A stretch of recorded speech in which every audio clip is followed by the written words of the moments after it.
What is up, my little Deinos? Vepsis here, your coach of the Helsinki Hydreigas, and I'm back for my NPL Tryout tournament battle number 3, when we are going up against ShinySableye 17 aka Ben and his team being the Baltimore Oriolus. If you haven't seen my last battle when I used a Z-Snatch Incineroar, make sure to check it out. The link for that video should be down below in the description.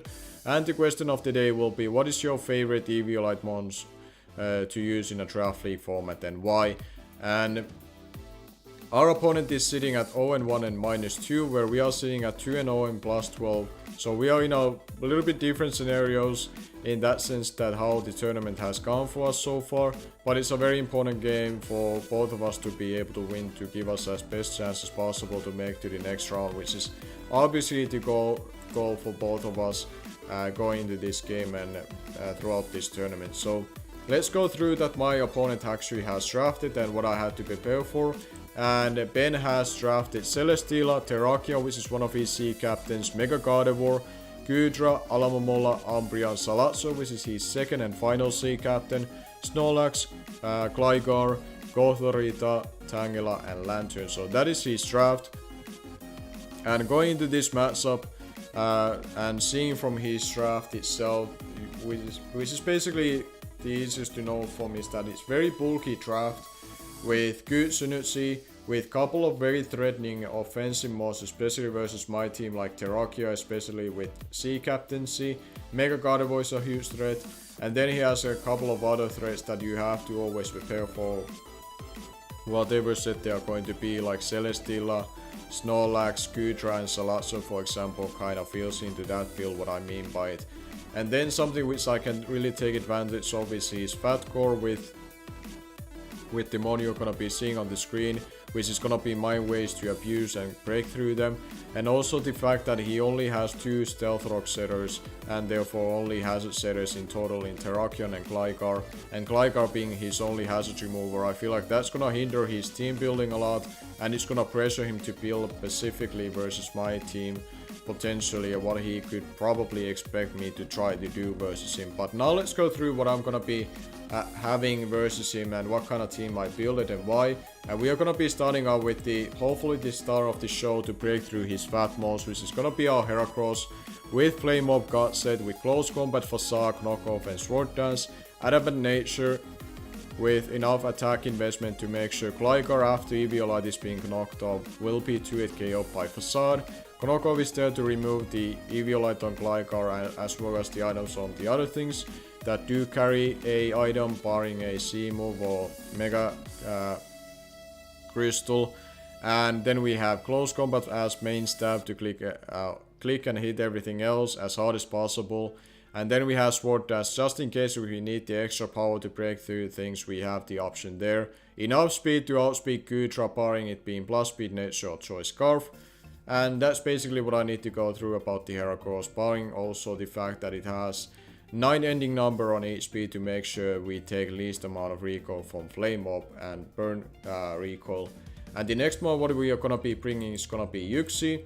And Yuxi here is gonna be providing me a switching to Mega Gardevoir, surprisingly enough over Ferrothorn I guess for some. But I decided to go with Yuxi because it's ideally gonna be a lot more reliable in a sense that he will probably not carry coverage to hit me to my Yuxi harder than Hyper Voice.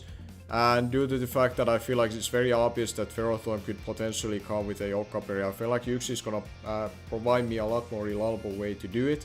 And considering the fact when you look at his team and potential options to hit me with a super effective stab or a fire coverage, I feel like because of that Yuxi is gonna be more reliable in that sense, and more reliable versus more things that Ferrothorn can potentially be. So I feel like with that decision I'm gonna give myself better matchup, and because of the fact that I know that things like Mega Gardevoir etc will be carrying the fire coverage, so I'm basically gonna nullify him having anything getting out of them, because it's not gonna be able to hit really anything else on my team that he would want to use it for. So ideally I'm basically putting him in a position that he has to prepare for Ferrothorn even when I'm not bringing it. And regardless of the Yuxi set itself, we have enough speed to outspeed Lantern by 1 point unless it's a timid nature or choice scarf.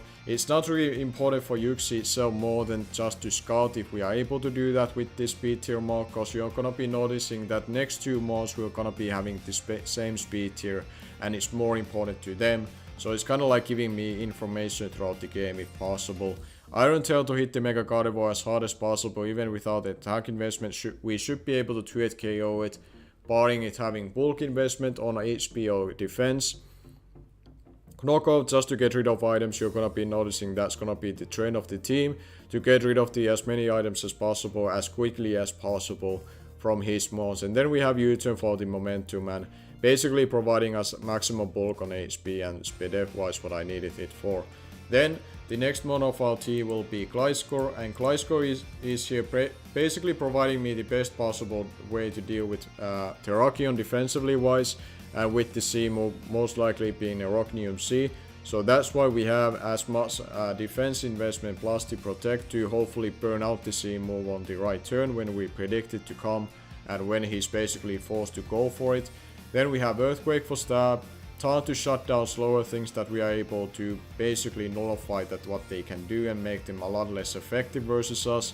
Then we have yet again Knockoff, trend of the team to get rid of the items and protect like I mentioned early on, to burn the C move and potentially giving us extra turn to recover health safely with our Toxic Orb and Poison Heal ability. And Speed Tier Mark, like I've been mentioning just for the Lantern, hopefully by then I've been able to tell that Yuxi was able to outspeed Lantern, and therefore this thing can also outspeed it and kill it when it's weakened enough for the Earthquake. And then we have Speed F investment just in case if I need Gliscor for whatever reason it's at full health or above 88% of health, and that means that I can leave a Hyper Voice from Timid Gardevoir at max special attack. So very minor benchmark, but just in case if it ever comes into play.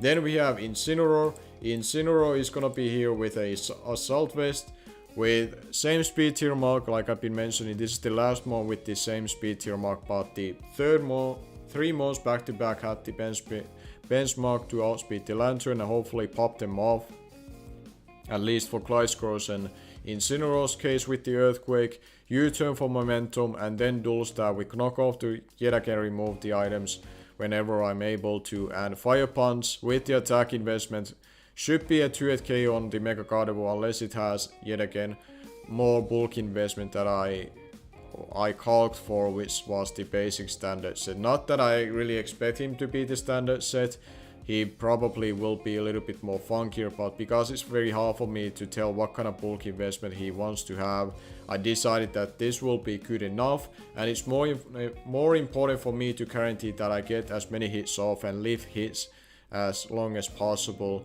and at least have a minimum benchmark what I can at least be able to do with 2-hit KOs. So if it's gonna have more bulk investment, it's probably gonna mean it's gonna be less powerful, which is better for me. And if it's the standard set, we have the benchmark to 2-hit KO the Mega Gardevoir with the Fire Punch. So that's the idea there with the Incineroar. Obviously can also with the Assault Vest and naturally wise to deal with other special attackers if necessary. And the next mod what we're gonna be bringing is gonna be Tapu Koko. Tapu Koko is gonna be here with a modest nature with specific amount of special attack, speed tier mark, which is him basically speed creeping my Alolan Raichu, so I went 1 point above that. A little bit risky, but I was willing to go that benchmark and risk enough for that. I guess I have big enough Kahunas to do that versus a Salatsu, but that's whatever. It's already been done. And we have also, with this special attack investment and modest nature, we do 2-hit KO the standard Mega Gardevoir with Thunderbolt under the terrain. Then we have Ferium C plus Dazzling Gleam, just Dazzling Gleam for stab, and I decided to go with Ferium C because it's the safest Z move for me to click versus him without any kind of drawback. So that's the idea with the decision. I could have made more a Pacific choice with it, go with either Electrium C and have the strongest possible C move I could have. I could have gone with a Nature's Madness plus C move and packed the Nature's Madness there for that. I could have gone with a Krasnium C with Krasnot to pop the Lantern potentially, but I feel like this is the most efficient in long run and most safest way to go along with my C move decision to basically give me one turn to really pop something when they are in a range of it. And then I have U-turn for momentum, ideally. Yet again with Incineroar, Yuxi and this thing having already access to U-turn, I can gain a lot of momentum and bring things in. Or force to bring things in from his behalf that Heracross loves to come in and take advantage of them and start more through his team and punish him to force out versus the other things which can gain momentum. And then we have Roost for recovery because I didn't feel like I need to pack the hidden power, so I feel like I can deal with the Gligar well enough as it is, considering the fact how many knockoff uses I have. With Stealth Rocks up, I should be able to 2-hit KO it with Dazzling Gleam, because it's not gonna be having its Eviolite anymore for too long, and me being able to potentially heal up versus Celesteela, if I expect him to go for lead seed and then he's going for protect, I won't be worn down by it. I'm able to at least gain some health back. I can gain health if I have to pivot around versus Alomomola or Umbreon, whatever it's gonna be, I'm able to at least gain health, and I feel like that's the move that I feel like it's gonna be giving me the most in the long run. So that's the decision what I made with Tapu Koko set. And then the last one of the team will be a Kyurem with a Choice Scout set. So Forgotten, the Kyurem will be making its debut for this tournament in Helsinki Hydreigas. And overall this is gonna be my really first time using this one in the Draft League format. And with the Choice Scout set, with the speed investment what we have, we are able to outspeed Celesteela at +2, barring it being a timid nature or whatever, with a plus speed nature. And I feel like that was the proper speed tier mark for me to hit with a Choice Scout set. I couldn't really bother to go higher than that. And this kind of gave me fail-safe security of the chance he brings the offensive set. So I have something to pick it up once it's being worn down. Cause for the most part my entire team, barring I guess Yuxi, would be able to weaken it down to the point that Kyurem can pick it up with a Ice Beam around 60% of health, or depending on the amount of bulk he has on the Celesteela itself. And besides Ice Beam, we are running Focus Blast and Earth Power to hit the things that I felt were necessary, besides the Ice Beam stab. And then I have Toxic to catch the things off guard. Well, I guess it's not that surprise factor to run Toxic on Kyurem, but of the chance I need to cripple things like Alomomola, Umbreon, Snorlax or anything like that which I need to, or even Lantern, I can put them on a timer whenever I expect them to come in, if I don't want to make a double to my Heracross and pop them with that thing. So that's the kind of idea with the Kyurem decision on the team. It didn't at first seem as appealing to bring, because he does have a lot of good ways to deal with it normally. But the thing is that with the things that can deal with it, I already have answers for, and I feel like I can break through them already to the point that I feel like Kyurem can do a lot more work towards the late game, and ideally it gives me the fastest one in the field alongside with Tapu Koko, because I don't feel like that Terrakion and Salazzle make a lot of sense versus my team to be Choice Scarf. So as long as Terrakion is not having Rock Polish up, either Tapu Koko or Kyurem does provide me the fastest one in the field, and that's what I really wanted to go and accomplish with this set. And that's gonna be the team what I'm gonna be bringing. Got Heracross, Yuxi as Pedef, Gliscor as a first step, Incineroar with Assault Vest, Fairy MC, Tapu Koko and Choice Scout for Kyurem. So this is gonna be the team you're gonna be seeing in action very soon, so give me a couple of seconds, I will be coming back with the replay.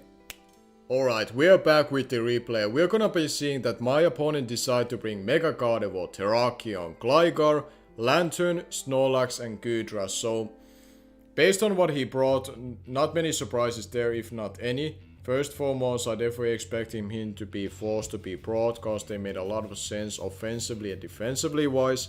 The last 2 months I thought that okay, fair enough, those are probably the best options what he has left, barring maybe Celesteela versus my own team. So now it comes down to that, okay, what does he actually run on these months? And to me, the biggest concerns obviously will be the Terrakion if I let it to get Dual Dance up, like Rock Polish plus Sword Dance, and it has the Rocknium C. That is by far the biggest threat. I knew that's gonna be coming. Probably with that said, I was afraid of the most being the Dual Dance, so I have to always respect that enough and not give it 3 turns to get those up, because then it can easily be a good game from there, and there's nothing I can do from there. Then I have to potentially scout from other ways for him to have speed control versus me. When I have Tapu Koko, he has to have either Choice Scarfer, which is probably not gonna be as obvious than it can normally be in matchups, because I feel like at this point of time when I look at his team, I was honestly expecting the Goodra being Choice Scarf before the game was starting up and the battle is gonna be happening, and we're gonna be seeing if my suspicion is true or not. But I definitely saw Goodra having a very sneaky potential and a good potential to be Choice Scarf. Then the other factors would be that if Gligar, whatever reason, has room to run not only Defog, Roost, but also Agility Bottom Pass, that can also turn really ugly for me if he's able to run Agility Bottom Pass into Terrakion, for example, because then it only needs one turn from there to get up a Sword Dance, and then it can be GG from there. Or Mega Gardevoir gets all this on a +2 speed, that can really turn ugly for me. Or the last option would be for speed control would be like a Trick Room Mega Gardevoir, which can also be as scary if I don't have enough ways to take a hit from it anymore and be able to kill it from there. So those are the kind of thoughts that I was kind of afraid of, like worst comes to worst scenarios, which I have to be cautious of.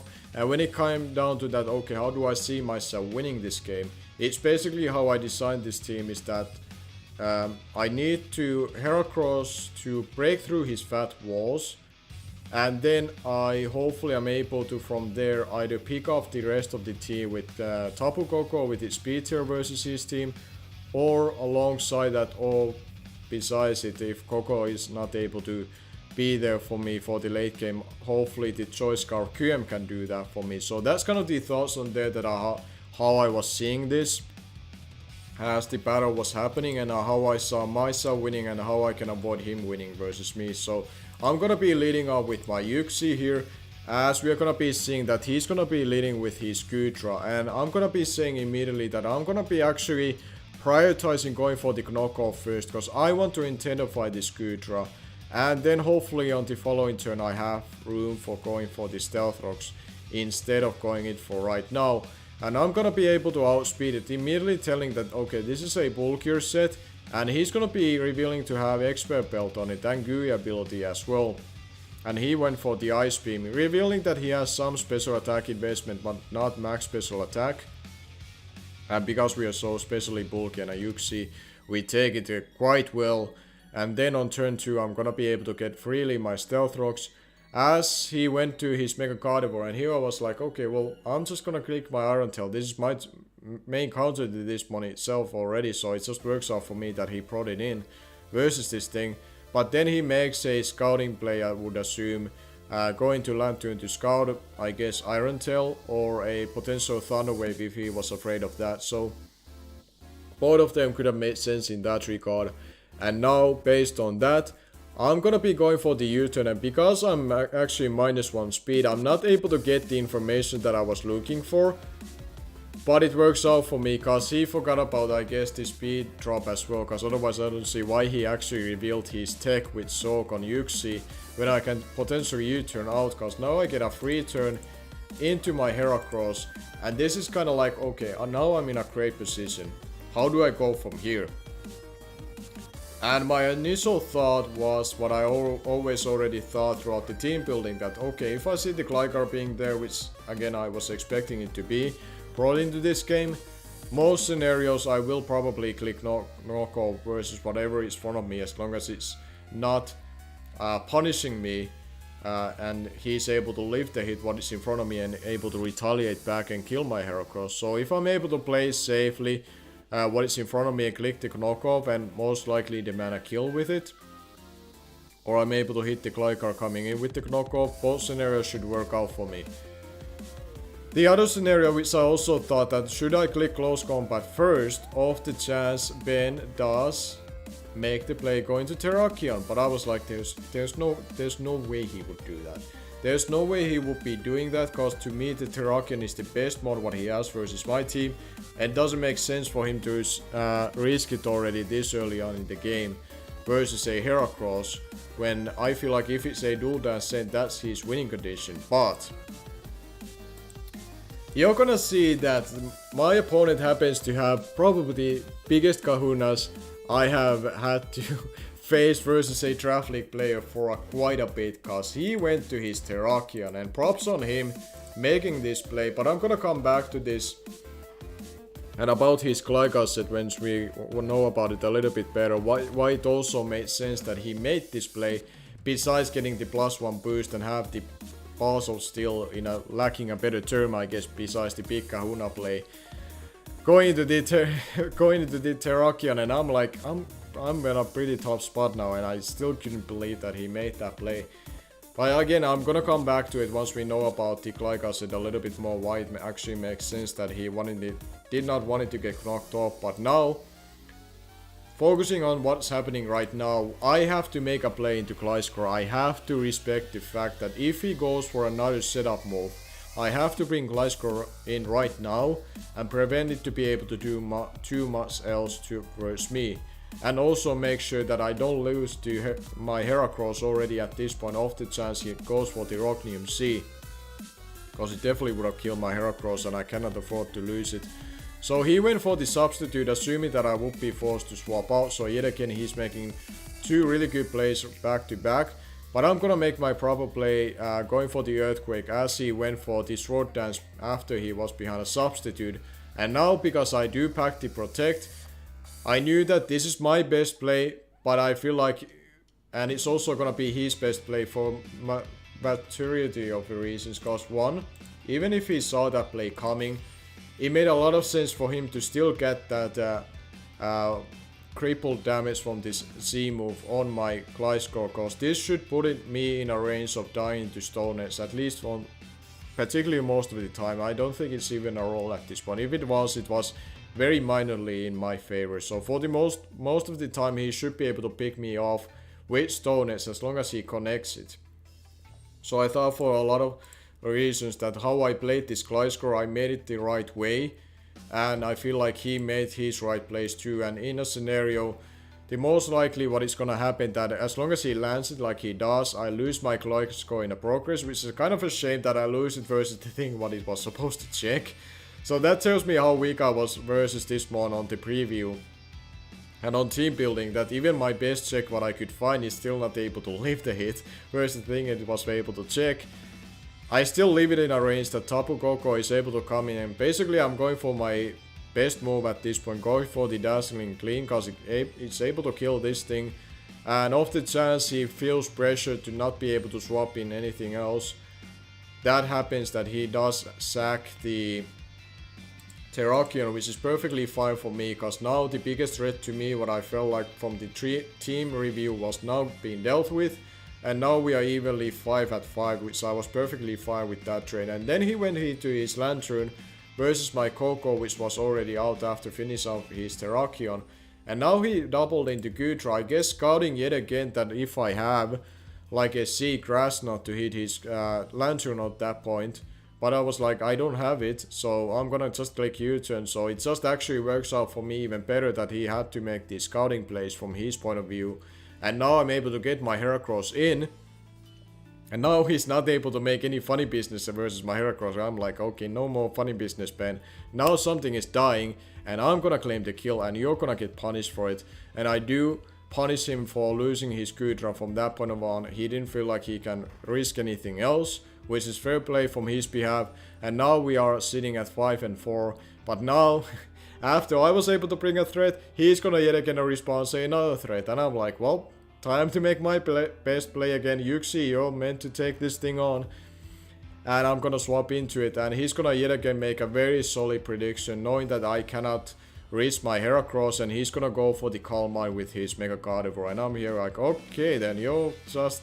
He's making the plays to give himself the best chance to win, and kudos for him for that.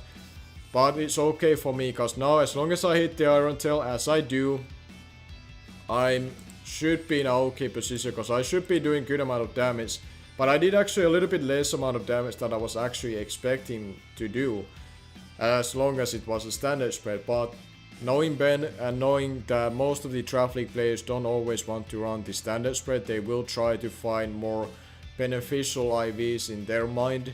And it does turn out to that he does have either a lot of HP investment plus defense, or he has a lot of defense or mix of both. So either way, I wasn't too sure about what kind of spread he was running, and I cannot really tell for sure either based on his damage. So I'm kind of like in a fog in a sense that, okay, what is this carnivore spread and how should I approach this on the health it's at, and it being -1 defense and +1 SPDF.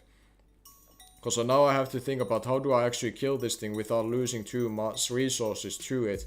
So either way, at this point I have to sack the Yuxi. There is no other play at this point.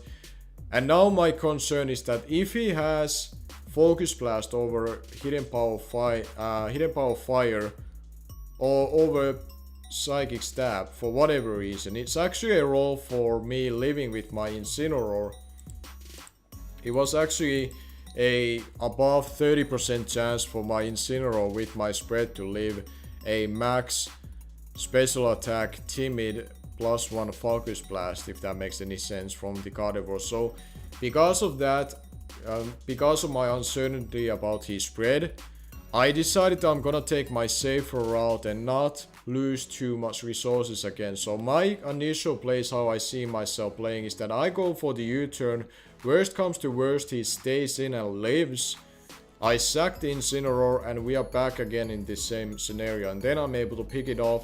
Or if he preserves it whatever reason, he has to get rid of rocks in order to carnivore for live from there. So that's kind of how I see myself getting out of this scenario. But he felt pressure from his point of view to preserve carnivore's health. I guess dealing with the QM still be able to kill it, and same goes with Heracross. So he does go into the Lantern as I U-turn off, and now I decide to go Incineroar. Particularly the reason because I do want to make sure that the carnivore doesn't come in for free anymore. Because now, because it doesn't have the Calm Mind, I do live the Focus Blast 100%.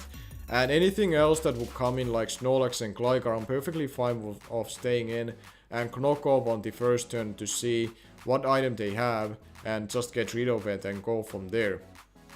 And that's what ends up happening, as he's gonna bring his Snorlax in, reveals to have Chopo Berry, which I'm like, okay, this thing was apparently prepared for Heracross, which I can see why.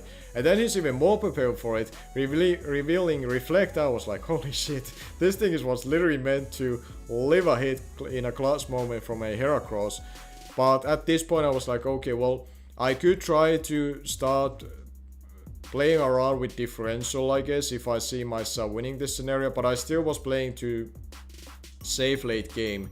And because I was already willing to sack Incineroar early on, if the worst comes to worst, I figured that okay, I might as well sack it here and let the Heracross come in for free.